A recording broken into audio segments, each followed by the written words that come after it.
Hi friends, எல்லாருக்கும் வணக்கம். எல்லோரும் எப்படி இருக்கீங்க? Welcome to Anees kitchen. இன்றைக்கி நாம் என்ன வீடியோ பார்க்க போகிறோன்னா மீன் குழம்பு. வாங்க வீடியோக்குள்ளே போகலாம். ஃபர்ஸ்ட் மீன் குழம்பு செய்கிறதுக்கு கடாயில் நல்லெண்ணெய் சேர்த்துக்கோங்க. எண்ணெய் காஞ்சதும் 1 ஸ்பூன் கடுகு, 1 ஸ்பூன் வெந்தயம், 1 ஸ்பூன் சீரகம் மூணையும் லோ ஃப்ளேமில் வச்சு நல்லா பொரிய விடுங்க. 3 பொரிஞ்சதும் 10 பல் பூண்டை தட்டி போட்டுக்கோங்க. ஒரு 20 சின்ன வெங்காயத்தை எண்ணெயில் சேர்த்துக்கங்க. நல்ல எண்ணெயிலேயே வெங்காயம் பூண்டு வதங்கட்டும். கொஞ்சம் கருவேப்பிலை சேர்த்துக்கங்க. ஒரு 3 பச்சை மிளகாய் சேர்த்துக்கங்க. சின்ன வெங்காயம் போட்டால் மீன் குழம்பு டேஸ்ட்டாக இருக்கும்.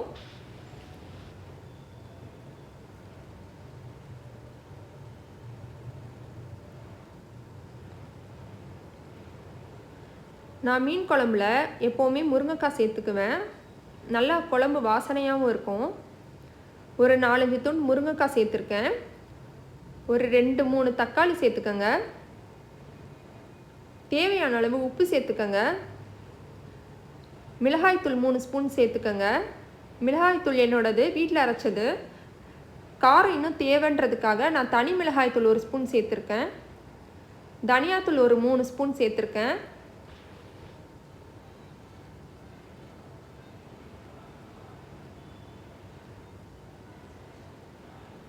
உங்கள் மிளகாய்த்தூள் எப்படியோ காரத்துக்கு ஏற்ற மாதிரி நீங்கள் சேர்த்துக்கலாம். இப்போ தக்காளியை லோ ஃப்ளேமில் வச்சு நல்லா வதக்கி விடுங்க. தக்காளி ஜூஸ்லேயே முருங்கைக்காய் வெந்து வரணும். தண்ணி ஊற்றாதீங்க. அப்பப்போ மூடி கிளறி விட்டுக்கிட்டே இருங்க.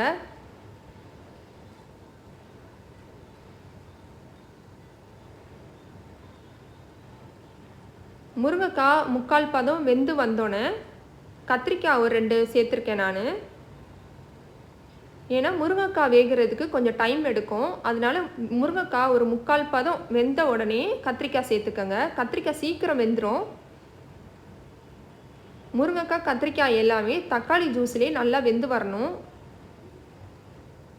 இது வரைக்கும் நான் தண்ணி சேர்க்கலை. லோ ஃப்ளேமில் மூடி நல்லா காயை வேக விடுங்க.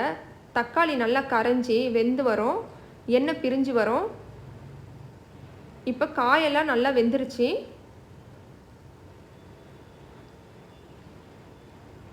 இப்போ ஒரு லெமன் சைஸ் புளி நான் ஏற்கனவே ஊற வச்சுருக்கேன். அதை கரைச்சி தக்காளியோடு சேர்த்துக்கங்க. எப்போவுமே புளி காயெல்லாம் வெந்த பிறகு தான் சேர்த்துக்கணும். புளியை ஃபஸ்ட்டே சேர்த்திங்கன்னா காய் சீக்கிரம் வேகவே வேகாது. காய் வெந்த உடனே புளியை சேர்த்துக்கங்க. புளியை சேர்ந்தோடனே நல்லா குழம்ப கொதிக்க விடுங்க. குழம்பு கொதித்து எண்ணெய் பிரிஞ்சு வரும்போது மீனை நல்லா மஞ்சத்தூள் உப்பு போட்டு கழுவி எடுத்து அதை குழம்போட சேர்த்துக்கங்க. மீன் வேகிறதுக்கு ரொம்ப டைம் எடுக்காது. லோ ஃப்ளேமில் வச்சு மீன் போட்டோன்னே குழம்ப கொதிக்க விடுங்க.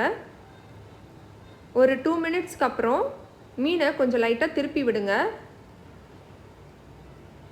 மீன் வெந்தோடனே குழம்பு ரெடி ஆகிடும்.